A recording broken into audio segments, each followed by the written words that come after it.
Oke, kita bertemu lagi di mata kuliah teknik kompilasi. Di video ini akan dijelaskan tentang syntax analyzer.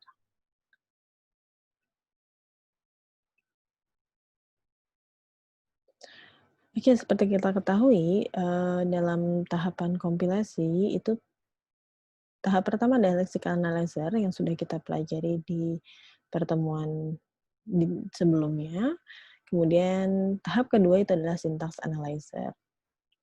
Ya, jadi syntax analyzer ini adalah bagian dari compiler yang bertugas memeriksa urutan, kebenaran urutan dari token yang terbentuk dari proses lexical analysis, ya. Jadi seperti kita ketahui kalau lexical analysis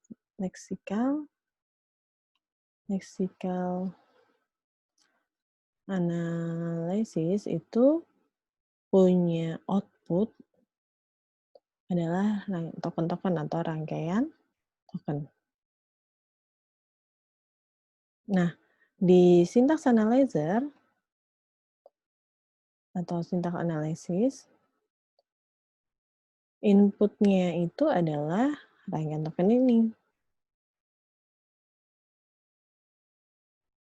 Ya, jadi input dari syntax analysis itu adalah output dari lexical analysis. Nah, kalau namanya rangkaian token, kita hanya tahu ada apa aja sih sorry. Hmm.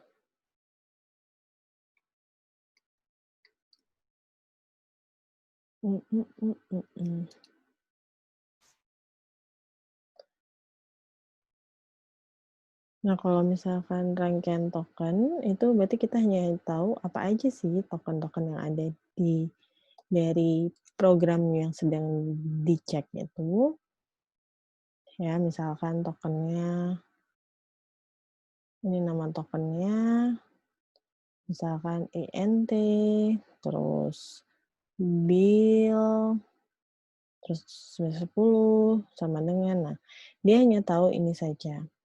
Nah, sekarang tugas syntax analyzer itu adalah memeriksa urutan tokennya. Jadi, meriksa pola dari, bahasa pemrogramannya tersebut, ya. Seperti yang pernah saya jelaskan di video tentang lexical analyzer, proses pembentukan bahasa itu yang kedua itu adalah bagaimana kita membentuk pola atau aturan-aturan dari suatu bahasa, ya. Termasuk di dalam bahasa pemrograman pun itu ada aturan-aturannya, ada pola-pola tersendiri. Nah, ada istilah namanya parsing. Jadi parsing itu adalah proses pengenalan token. Nah, syntax analyzer ini sering disebut juga sebagai parser. Nah, ini posisi parser atau syntax analyzer di dalam proses kompilasi, yaitu ada deretan token. Nah, deretan token atau rangkaian token ini yang jadi input dari parser ya. Ya, siapa sih yang menghasilkan deretan token ini? Yang menghasilkan deretan token ini adalah penganalisa leksikal atau lexical analyzer. Kemudian, parser ini punya dua output. Output yang pertama adalah pohon parse atau parse tree. Kemudian yang kedua adalah kesalahan sintaks atau sintaks error. Nah, ini mungkin kalau di lexical analyzer juga ada menghasilkan sintaks error. Ya. Nah, gimana parse tree ini atau pohon parse ini terbentuk itu berdasarkan aturan grammar yang ditetapkan oleh parser, ya. Jadi tadi seperti saya bilang di syntax analyzer ini kita memeriksa tentang pola. Jadi harus ada aturan-aturan grammar-nya. Ya, jadi ada istilah grammar yaitu sekumpulan aturan-aturan untuk mendefinisikan bahasa sumbernya. Kemudian grammar ini dipakai oleh syntax analyzer untuk menentukan struktur dari program sumber. Pola seperti apa sih? Contohnya itu pola kan gimana sih kalau kita mau membuat operasi aritmatika di dalam bahasa pemrograman, misalkan bahasa pemrograman C, saya mau menambahkan 2 buah bilangan, misalkan di sini bilangannya itu ada A sama B, saya mau simpen di bilangan C. Nah, Mungkin kalau kita tulis biasa, A plus B sama dengan C. Seperti ini ya. Tapi apakah kita bisa menuliskan ini dalam bahasa pemrograman? Biasanya nanti ini akan menjadi error, ya.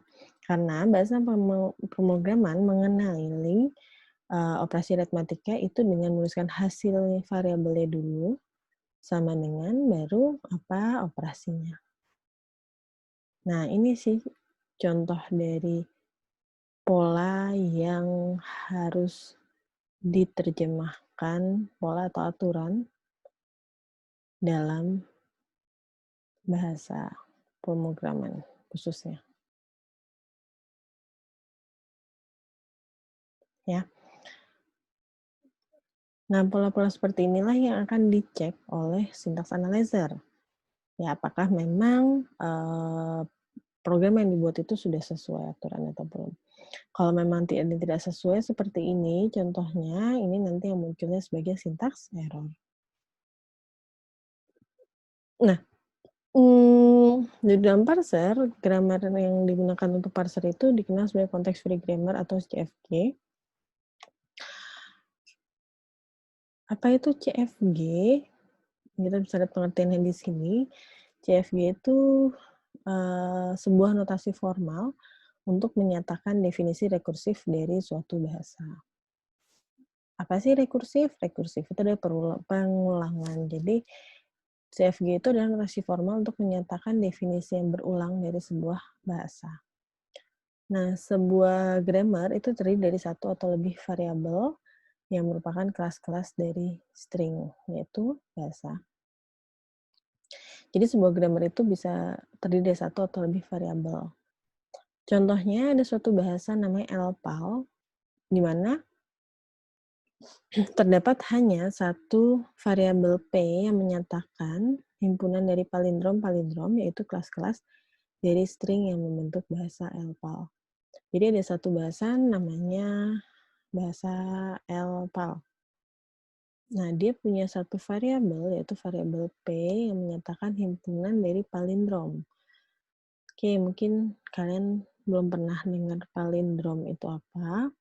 Jadi palindrom itu adalah himpunan kata yang jika dibalik susunannya itu akan membentuk kata itu sendiri.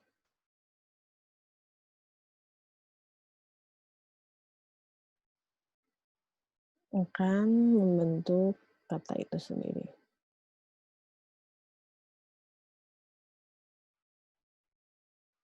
Contohnya itu kata makan.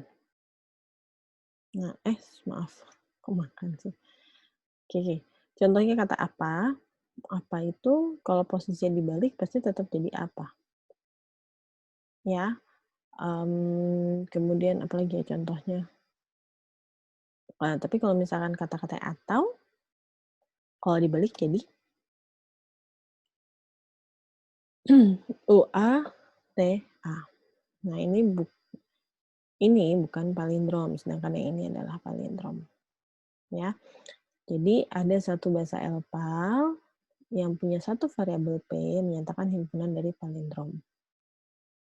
Nah, CFG sendiri itu ada aturan-aturan yang menyatakan bagaimana string dalam setiap kelas itu dikonstruksi, ya. Jadi, CFG itu punya aturan-aturannya, dia punya variabel, lalu dia juga itu semua bisa dilihat dalam komponen CFG. Nah, komponen CFG ini ada 4. Yang pertama itu adalah V atau himpunan variabel, lalu ada T, terminal, P, himpunan produksi, dan S adalah start symbol.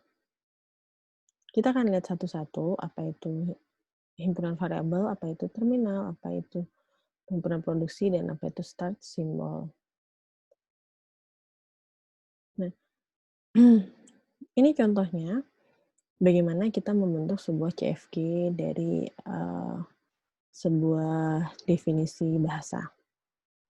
Ya, contohnya misal ada satu himpunan yang terdiri dari 0 dan 1, kemudian diberikan definisi bahwa bahasa LPAL Itu adalah palindrom-palindrom pada himpunan input ini yang didefinisikan secara rekursif, yaitu basisnya adalah epsilon, 0, dan 1 adalah palindrom.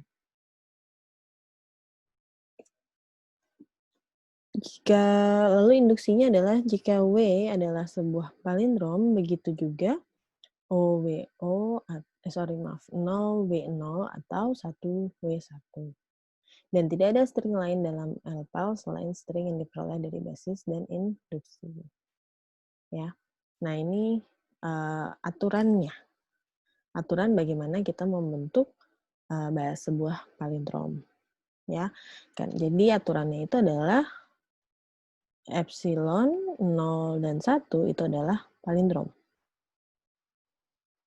Terus aturan yang berikutnya adalah kalau bentuknya adalah 0W0 atau 1W1 di mana W-nya itu adalah palindrom, maka ini pun juga akan menjadi palindrom.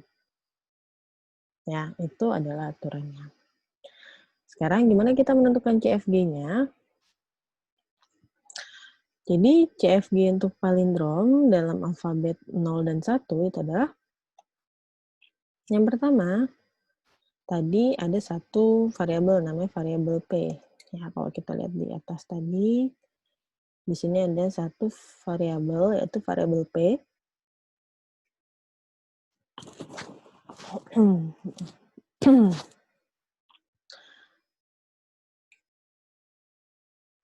Nah, P ini untuk aturan pertama P itu adalah epsilon. Itu palindromnya berupa epsilon. Yang kedua, P merupakan 0. Yang ketiga, P merupakan 1. Lalu yang keempat adalah P maka 0, P0. Yang kelima, P maka 1, P1. Nah, ini himpunan CFG untuk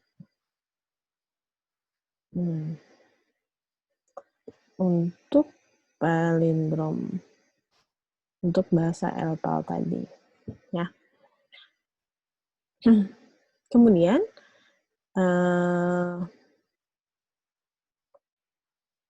nah tadi kan seperti kita tahu komponen CFG itu ada 4, ada V atau himpunan variabel, kemudian ada T atau terminal, lalu ada P produksi, dan juga S atau start simbol. Nah, variabel itu, oke, mungkin kita baca satu-satu ya. Nah, variabel itu apa sih? V itu atau variabel itu adalah dia disebut non-terminal. Ya. Nah, setiap variabel itu menyatakan sebuah bahasa. Jadi, variabel itu bukan input ya. Ya, jadi kalau di contoh kita tadi, variabelnya itu adalah P. Lalu, apa sih terminal itu? Terminal itu adalah inputnya atau himpunan berhingga dari simbol yang membentuk string dari bahasa yang didefinisikan. Kalau di contoh bahasa kita tadi, bahasa LPAL, maka simbol yang digunakan itu adalah 0 dan 1. Ya. Lalu berikutnya adalah P atau himpunan berhingga atau produksi, yaitu himpunan berhingga dari produksi atau aturan yang menyatakan definisi rekursif dari suatu bahasa. Ya. Jadi P itu adalah aturan-aturannya. Yang mana sih aturan-aturannya? Ini aturan-aturannya. Ya, jadi himpunan dari semua ini kita sebutnya sebagai P. Nah, di contoh yang slide, P ini didefinisikan sebagai A. Maksudnya A itu adalah himpunan dari aturan-aturan ini. Lalu S itu adalah start symbol. Karena di sini start symbol itu pasti variabel. Ya. Jadi di mana sih variabel yang jadi disebut yang kita gunakan pertama kali? Nah, karena cuma ada satu, berarti di sini start symbolnya adalah P itu juga. Ya, jadi variabel itu yang menggambarkan bahasanya dan dia biasa merupakan non-terminal. Kalau T itu biasanya simbolnya, himpunan simbol atau input. Ini adalah aturan-aturannya untuk P, dan ini adalah variabel awalnya. Sorry.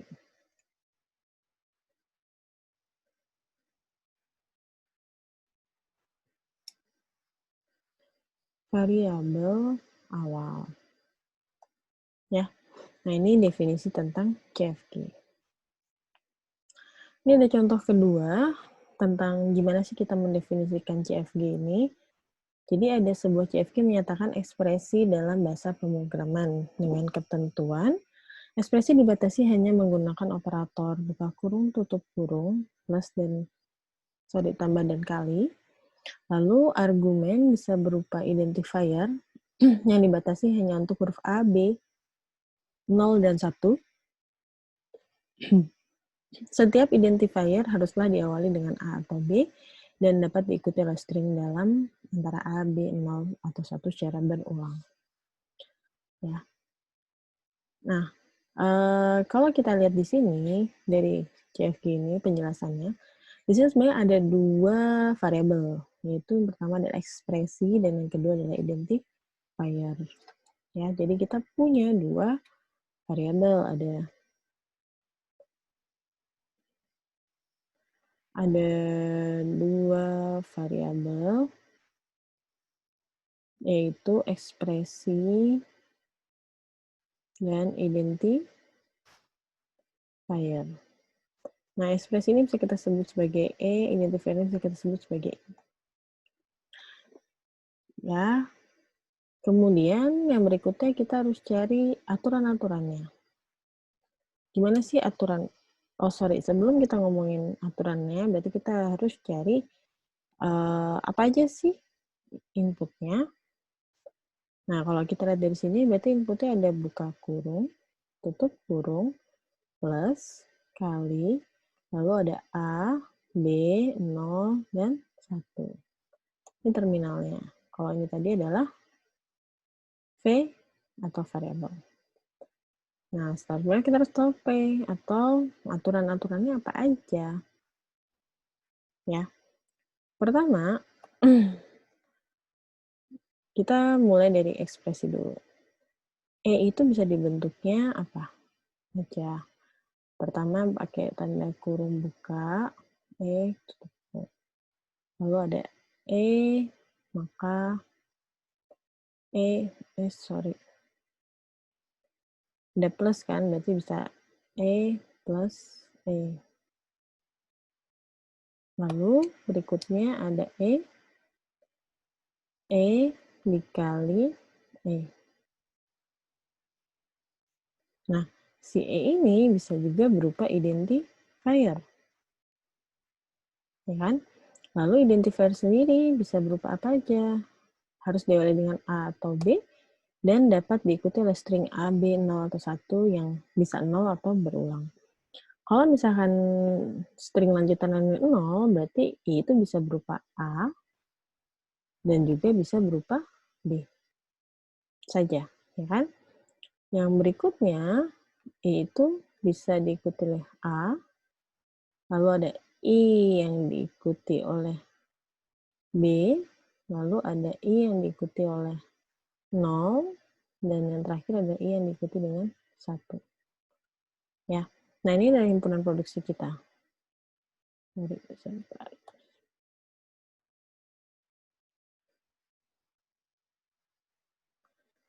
Jadi ada 1, 2, 3, 4, 5, 6, 7, 8, 9, 10. Ya. Nah, ini adalah himpunan dari produksi, aturan produksinya, atau yang P tadi. Ya, kemudian apa sih yang jadi start simbolnya? Yang jadi start simbol itu biasanya ada di paling atas, atau yang paling umum. Kalau ini kan umum ya, itu ekspresi. Karena ekspresi itu dibentuk oleh I. Jadi itu yang lebih detail. Jadi biasanya start simbol itu yang paling umum. Jadi kalau di sini yang jadi start simbolnya adalah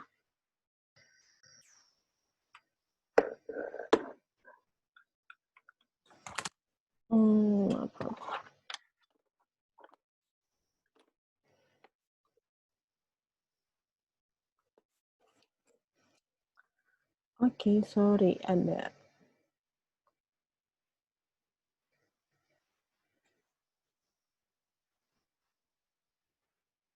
Oke, jadi seperti, saya jelaskan ulang ya, di sini berarti start simbolnya itu adalah E, ya. Jadi kalau kita buat, eee, secara formal CFG dari yang tadi kita bahas ini, itu variabel terdiri dari E dan I, lalu terminalnya ada ini, lalu produksinya yang ini yang disingkat jadi P, lalu juga, start simbolnya adalah E, ya.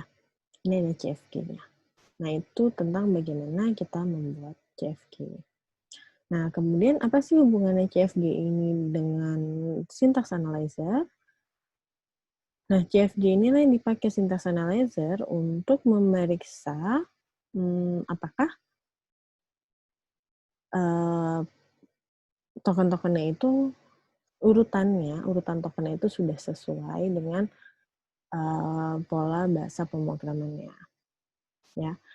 Nah, gimana cara memeriksanya? Itu ada 2 sebenarnya, cara pemeriksaan sebuah sintaks menggunakan CFG, yaitu, yang pertama penurunan dengan, penurunan menggunakan sebuah grammar itu ada 2, yang pertama itu dengan inferensi rekursif, dan yang kedua adalah dengan derivation, ya. Nah, yang kita akan pelajari dulu adalah yang derivation. Jadi, kalau derivation, kita akan menurunkan, suatu string, sehingga bisa diketahui string tersebut diterima atau tidak secara polanya, ya, secara polanya. Nah, gimana caranya? Dengan menggunakan simbol relasi. Nah, ada 2 penurunan inferensi rekursif ini. Saya langsung ke sini saja ya. Jadi ada 2, yang pertama itu adalah leftmost derivation dan yang kedua adalah rightmost derivation. Apa itu leftmost derivation? Leftmost derivation itu adalah kita, mengubah variabelnya mulai dari paling kiri. Lalu kalau rightmost derivation, kita mengubahnya mulai dari paling kanan. Apa sih maksud ngerubahnya itu? Nah, kita coba di sini. Kita masih menggunakan string kita masih menggunakan CFG yang ini, ya. Nah, kita punya string yang akan diperiksa, yaitu string-nya adalah A, tadi apa ya string-nya, sorry.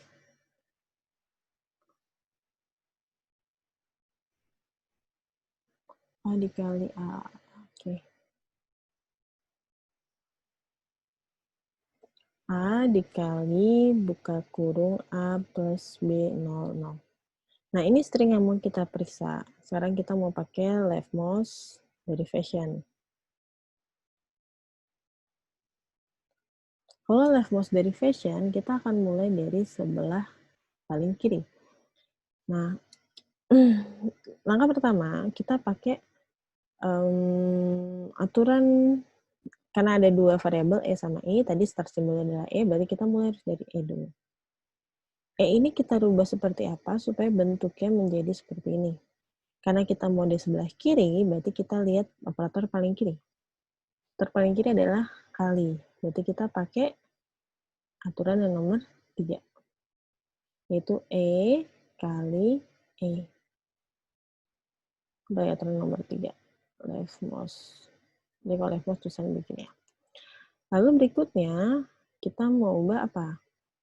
Nah, sampai sini kita ubah yang ini dulu nih. Yang E ini harus kita ubah menjadi A. Gimana caranya? Apakah ada aturan yang dari E menuju A? Ada nggak aturan E langsung menuju A? Nggak ada ya, adanya I menjadi A. Itu aturan nomor 5. Nah, yang kita punya itu ada aturan nomor 1 E, maka I. Itu yang kita pakai dulu. Jadi I kali E.